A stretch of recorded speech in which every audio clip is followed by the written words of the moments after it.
Okay, welcome back to members of 121 Community Church in Grapevine, Texas, and to our ongoing study in the theology of G.W. Hegel, who said that all genuine philosophy is theology.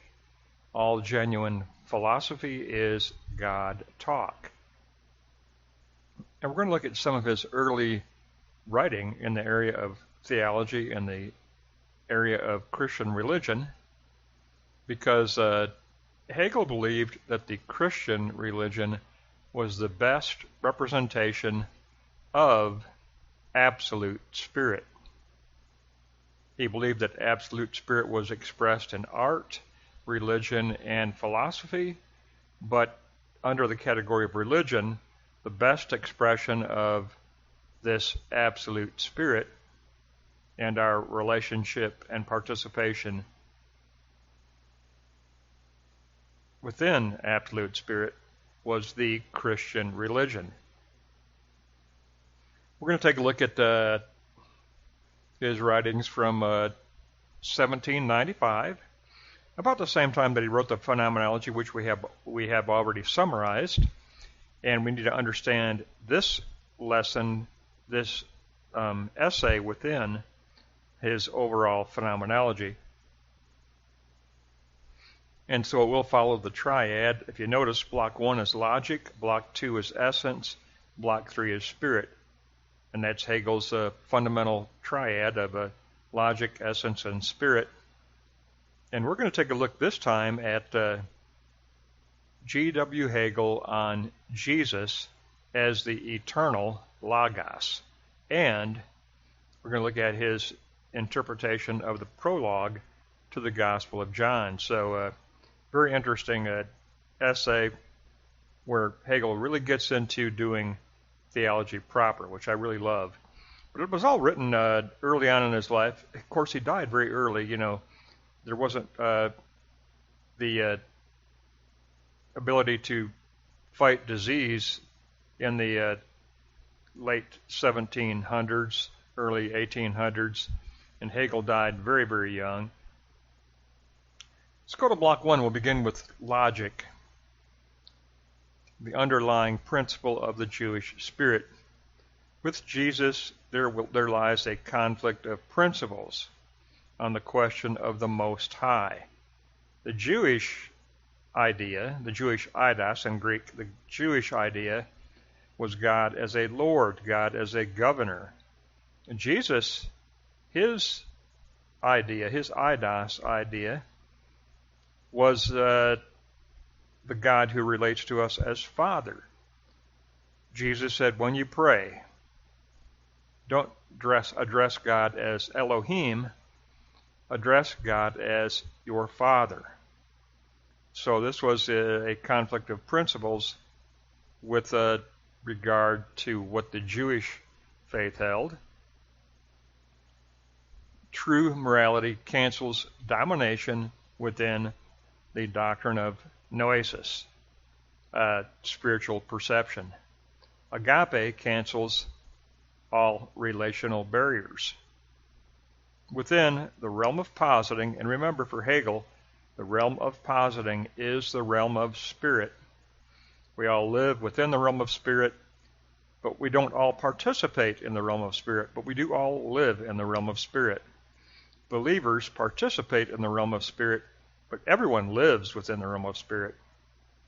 Every return moment,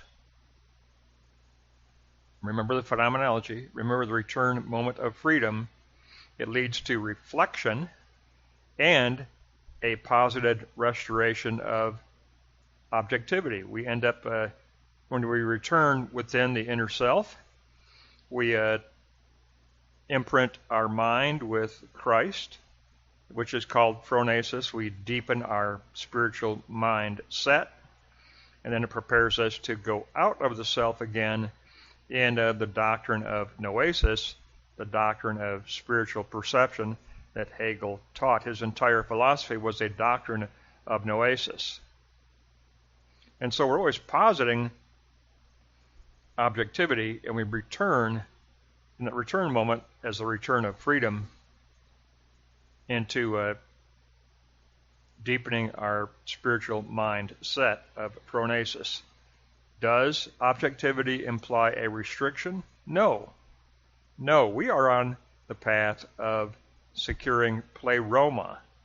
Notice that Hegel, and I love Greek concepts too, but Hegel loves the Greek concepts, and I love the Greek concepts. I love the depth and the power of the Greek language. It's no accident that the New Testament was written in Greek.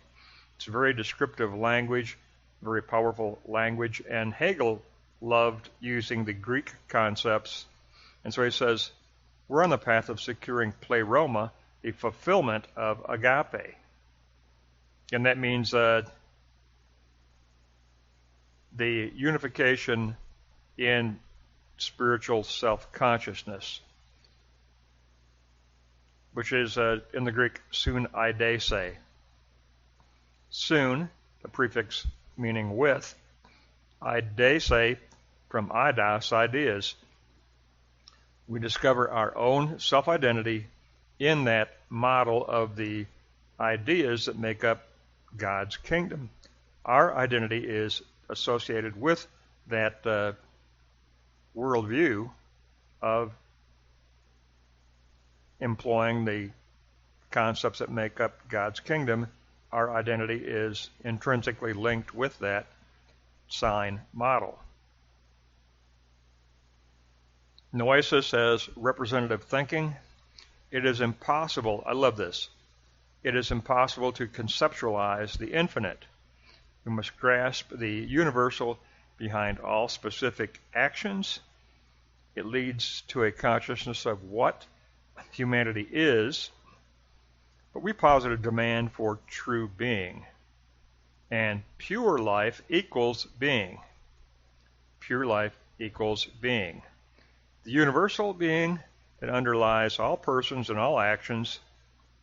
Now, as a belief, it lives both in and outside the believer. We believe our biblical worldview, our sign model, that groups the eidos ideas into an organic whole that represents the true. And it is a subjective construction, so it does live in us, but we posit it in the realm of spirit, seeking a recognition of others that it is the true, so we do posit it outside the believer, so it lives both in and outside, all within the realm of positing, which constitutes our belief in God. Remember, for Hegel, God is absolute spirit. And his entire philosophy was a philosophy/theology that described how we as humanity can reach spiritual self-consciousness within the realm of God, the realm of absolute spirit. So the goal of his entire phenomenology was to reach absolute spirit. Remember, his phenomenology went from subjective spirit to objective spirit to absolute spirit. And you can go to our summary discussion of the phenomenology to refresh your memory on that. I did that for myself as well as for others, that anytime we need a little refresher on the phenomenology, we have that composite summary now. Belief in God, Block 1, Note 5, is found in the soul of every deed of spirit. It's the dominant universal of absolute spirit, and it's justified by its authority, which appeared as the determinate man Jesus. That's right. For Hegel, Jesus is the determinate individuality of absolute spirit, who cannot give the intuition of pure being to profane eyes. No, remember when we went through the Gospel of Mark, the entire last 8 chapters, the second half of the Gospel of Mark, was about Christ trying to teach the disciples a doctrine of noesis, spiritual perception. He wanted them to learn to see, to hear, to interpret spiritually, noesis. And that holds true here. Jesus could not give the intuition of pure being to any who were trying to understand through profane eyes, like the religious leaders at the temple, because it takes noesis, spiritual perception. The determinate man, Jesus. We can only appeal to his divine origin and to the fundamental source of shape that flows through him, which means calling on the Father, who is the immutable, underlying all that is mutable. So under and behind and that which upholds all of mutable finite existence is the infinite, immutable, absolute Spirit of God, individualized in Jesus as the Christ. Let's go on to block 2 and take a look at essence now. That gives us our logic, the logic of noesis, and that's, you could put it that way. Block 1 was all about the logic of spiritual perception, the logic of noesis in Greek. Block 1 is the logic of noesis.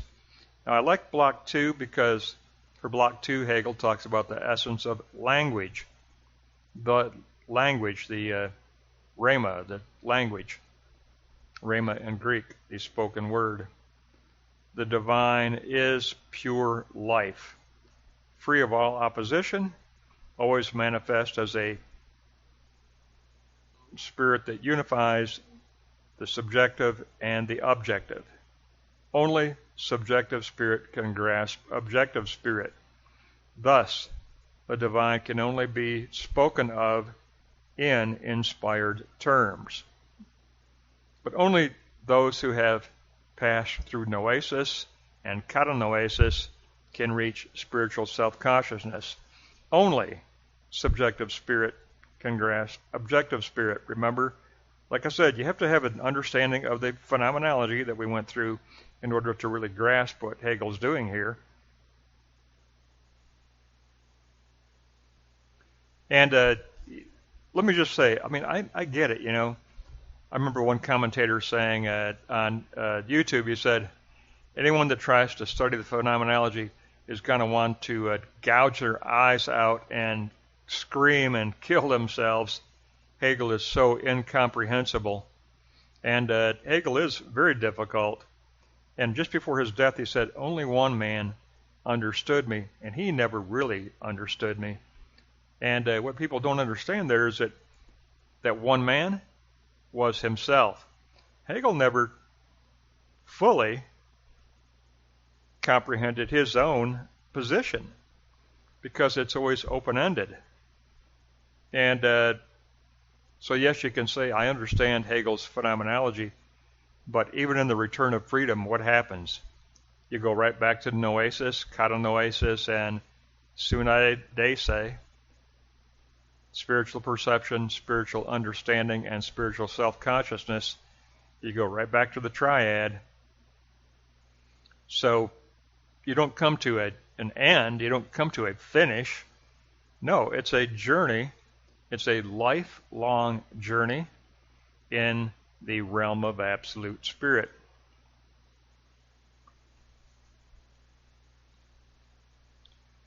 So block 2, note 2. The language of inspired terms. The Apostle John spoke of the bond between the Father and Jesus. He borrowed everyday phraseology to express the highest spiritual reality. I am the door. I am the bread come down from heaven. I am the flesh. I am the blood. I am the flesh you must eat, the blood you must drink.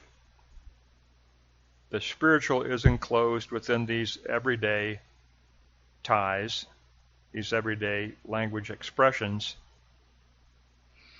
And so pure being in a way, has to fight through the mode of speaking within which it is enclosed. But the mode cannot be dismissed. John himself belonged to this Jewish mode of expression. And now here you go. Here you go. The prologue to John's Gospel speaks in a more appropriate phraseology through expressions of living being. I agree with that comment from Hegel. I mean, of course, I love the Gospel of John, and this year I've learned to truly love the Gospel of Mark. But I love the theological Gospel of John. It is a theological gospel. And what I didn't realize is how much Mark is a theological gospel. But after our study of Mark, that entire gospel was all about Christ trying to teach a doctrine of noesis to his disciples, a doctrine of spiritual perception, which was very difficult to get across. We've had 2,000 years of additional insight, and many today still can't get the idea of spiritual perception down. They can't internalize it. They can't make sense of it. They still miss the mark. They still miss the mark. But Hegel has a great appreciation of this more appropriate phraseology through the expressions of living being. Block 2, Note 4, the language of living being in John's prologue. It communicates the depth of our own spirit. It gives us the opposition of life and death, which is taken into our consciousness. Now, take note of this. Hegel makes a big point here. The logos. And notice I don't say logos. It's omicron. It's not omega. It's lambda omicron. Both those O's are omicrons, not omegas. It's logos. The logos is both objective, real individual, and the logos is subjective, real reason. So the logos always expresses reality, but there is an objective, real logos, and there is a subjective, real logos. There's two sides to it. That's why we go to Note 5, Block 2, Note 5, the logos and our double point of view. Universality is the logos as reason. Exclusive reality is the logos as individual. Being is taken from a double point of view in the logos. The logos is taken as that which is divisible into its conceptual parts, into its eidos ideas. So we're talking about the logos, which does have its conceptual parts. The logos equals the infinity of the real, expressed as infinite partitioning of all these ideas, with the underlying unity of the whole, as a subject and predicate of zoe, life. I agree entirely with Block 2 and Hegel's take on the prologue to the Gospel of John and his interpretation of the subjective side and the objective side of the eternal logos. I love that. We've looked at the logic of noesis. We've looked at the essence of the logos. And now we're going to look at the realm of spirit. We go logic, essence, and spirit. Spirit is in Block 3. We've looked at the logic of noesis and the essence of logos. Now the realm of spirit, Block 3. The logos as individual. There is a mystical union between God and the world. The relation of the Father and Son is not a conceptual unity. It's not an abstract unity of thought. It's the universal relation of divine beings. The unity of the Father and Son is the relation of living divine beings. It's a unity of ousia essence. I agree, and the Council of Nicaea agreed with that also. It is a unity of ousia essence. Remember the Council of Nicaea. The triune Godhead is one ousia essence and three hypostasis personhoods. And Hegel agrees. The triune Godhead is a unity of ousia essence, a unity of living beings within the realm of spirit.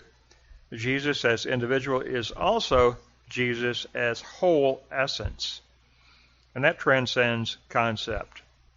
Christ is part of the triune unity of essence. The Jews recognized that Jesus made himself equal with God, and he claimed to have life in himself, just as the Father has life in himself. Life in himself. Now, I just agree so much with Hegel.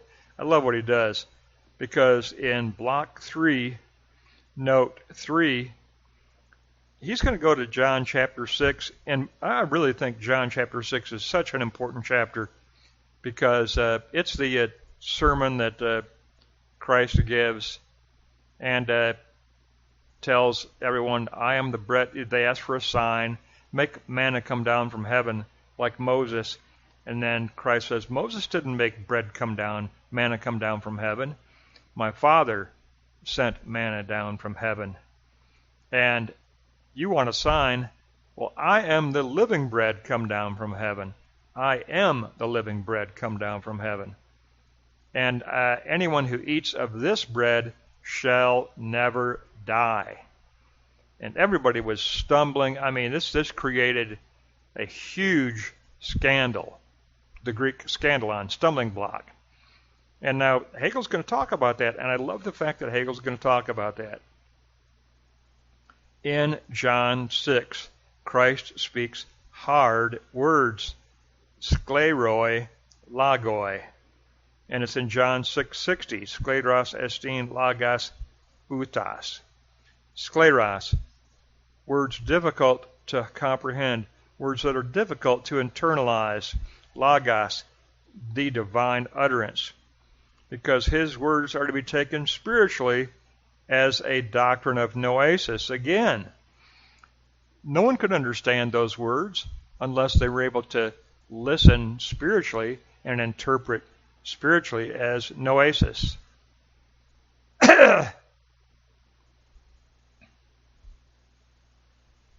So I love what Hegel does here. I think it's very, very powerful.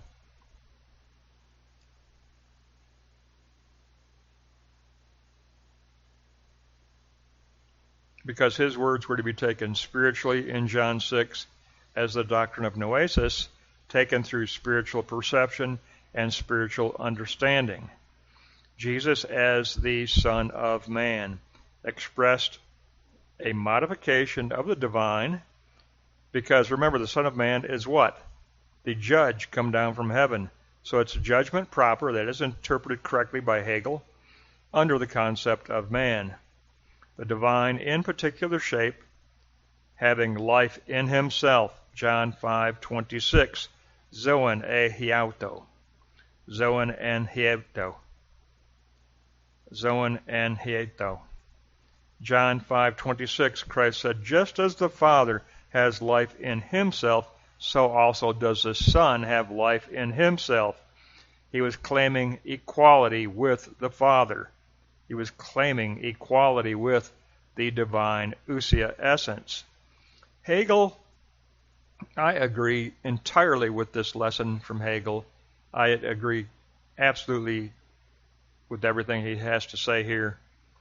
I think he's on a very proper path of interpretation here. We have a lesson, it's an essay, a separate essay on the logic of noesis, the essence of the logos, and the spirit of life. The logic of noesis, the essence of logos, and the spirit of zoe life. Life in himself, actually. That's going to wrap up 253 to 268 in that 1795 essay from G.W. Hegel on Jesus as the eternal Logos. Thank you, my friends, and we'll continue in our next lesson.